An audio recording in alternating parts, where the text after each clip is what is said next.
Welcome to the Information Elevator. This is Holly Frey from the History Stuff podcast. Right now her head is full of computations for the next sewing project she'll be working on, as well as stray bits of thoughts on the Tsavo lions, thoughts that one day could lead to a unified theory of man-eating behavior in mammals. She knows she's in this metal box hurtling through space and time, but how does she really know?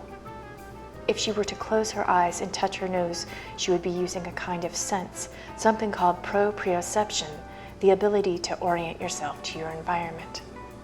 Clues from receptors located in the skin, muscles, and joints build the internal sense of Holly's body, all culminating with the sense of effort that it takes to, say, cross her hands protectively around her body. But is proprioception reliable? Consider diabolical researchers at the Karolinska Institute who created an experiment where subjects had a realistic-looking rubber arm placed right next to their arm.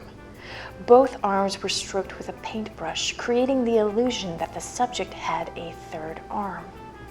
Then the researchers produced a knife and made threatening gestures toward the fake arm. Participants not only flinched as though the arm belonged to them, but the sensors they wore measuring their galvanic skin response indicated an uptick in sweat production, one of the split-second hallmarks of fear. This extension of the borders of ourselves to something outside of ourselves is called proprioceptive drift. And if Holly were a jet fighter, she might experience an extreme example of this in the form of an out-of-body experience, or astral trip, which has been reported during gravity-induced loss of consciousness.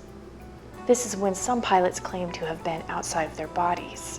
In these instances, the pilots' minds are so disassociated from their bodies that they can't map themselves in space and time. And in this absence, a story of the body is created by the mind. Astral trips have been reported in several other scenarios: near-death experiences, sensory deprivation, trauma to the brain, and transcranial magnetic stimulation of the brain. There's even the idea that some people may be more susceptible to out-of-body experiences than others. You are here, Holly. You are here with me.